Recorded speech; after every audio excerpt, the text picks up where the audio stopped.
Nó phạt đấy, nó kéo tay vào nhỉ.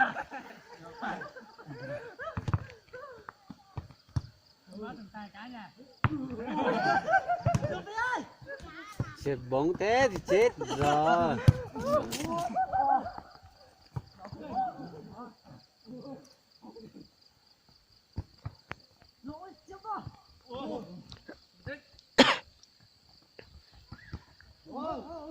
Chết con này rồi.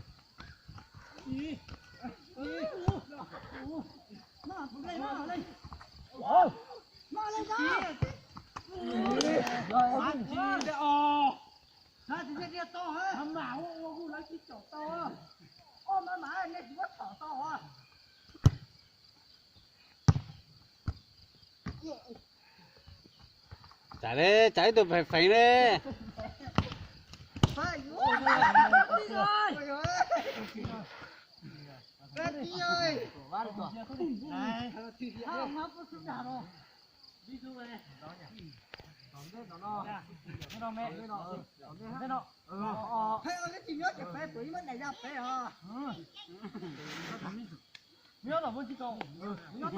Nên nhớ tôi phải nói mà, nên gió nên to.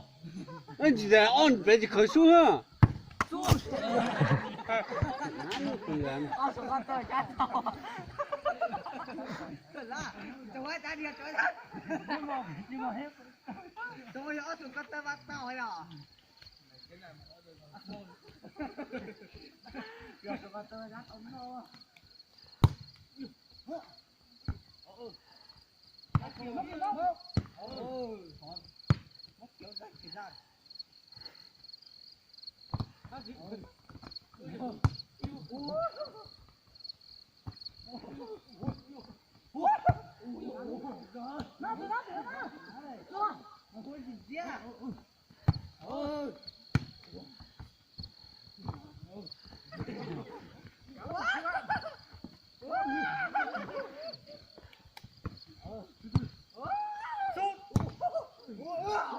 Vào.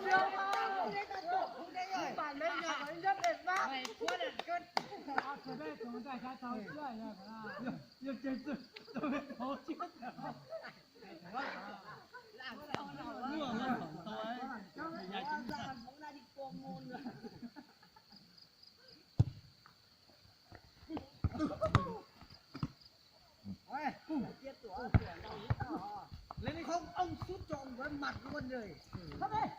Nói là được, ngay mà tôi còn làm cho. Thế lòng mệt. Mà chẳng nên để chầm ngáp với trẻ đi xuống mà. Mày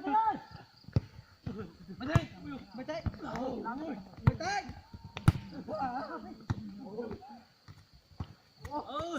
Mà nếu kinh rồi thế thì chết bố à. Chua lên trên này hay chưa? Người nhỏ tuổi rất nào nhỏ phải kịp phải ấy.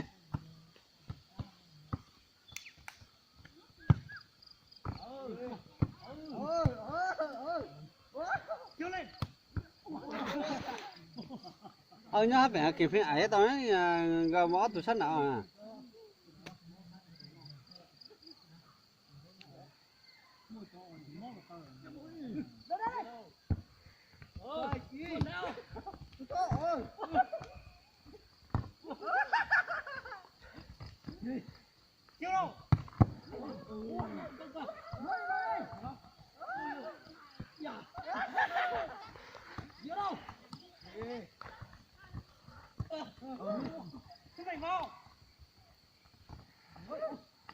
Mất rồi.